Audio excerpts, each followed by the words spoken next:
"It has to be in there," Samtar said, pointing at a cave. "Stay low." Rangor crept closer. The others were crouching behind them. This was it.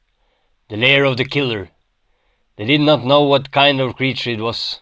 Hopefully it was of this world. Rangor threw a rock. A huge animal came out, roaring, screaming. A saber-toothed cat. Big, fierce, angry. Rimber fell. He was the youngest, too young to be a hunter. The beast attacked. Samtar threw himself between them. Razor-sharp claws cut his chest. He fell back, blood pumping. Pargar threw his spear. It stuck to the side of the beast's flank. It turned, sunk its teeth into his neck. Rangor and Melmor was over it, their spears sinking into his flesh. A roar of pain echoed between the walls. "He saved my life," young Rimber said.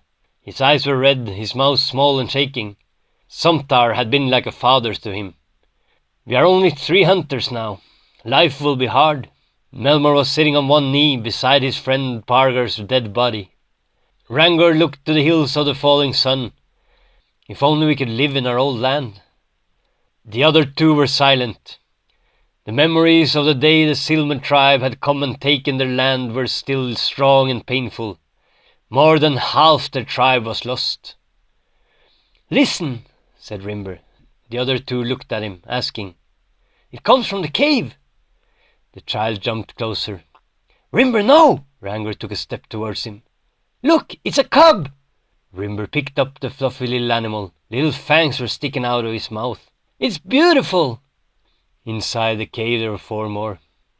"Next summer these will be as fierce as their mother," Melmor said, pulling his flint knife out of his belt. "No!" said Rimber, holding on to the cub in his arms. "Let me keep at least one!" Now tears were running down his cheeks.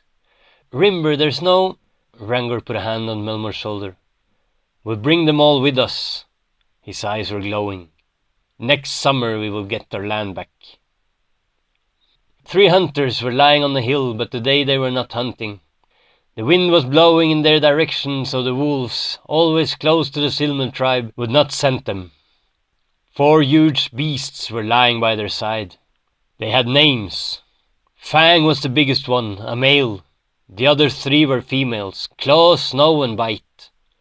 Melmor had a big scar on his shoulder from the day their brother Force had died. Wild animals are unpredictable. Marang and his wife Wildang was watching their little son playing with his friends. He was growing fast and was the strongest of his age.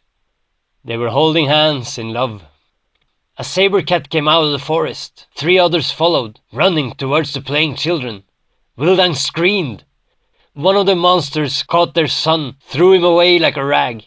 Marang grabbed a pointed stick, ran towards the animals. The beast clawed down another child. Marang stabbed it. It roared, turned. His brother Borga attacked from the other side. Men came running out of the forest. Strangers. He hardly noticed them. One of them cut his throat. The man fell to the ground in front of Rangor's feet. The other was killed by Snow's claws. She had a spear in her back. Fast as a wind she turned towards Rangor. Her saber teeth came down on his chest. "No!" Melmor jumped, stabbed the animal. She looked at him, confused, and ran off into the forest. The 3 other beasts moved into the village, clawing down anyone in their way. Some fought bravely but futilely. The ones who tried to run were met by spears and rocks in the bushes.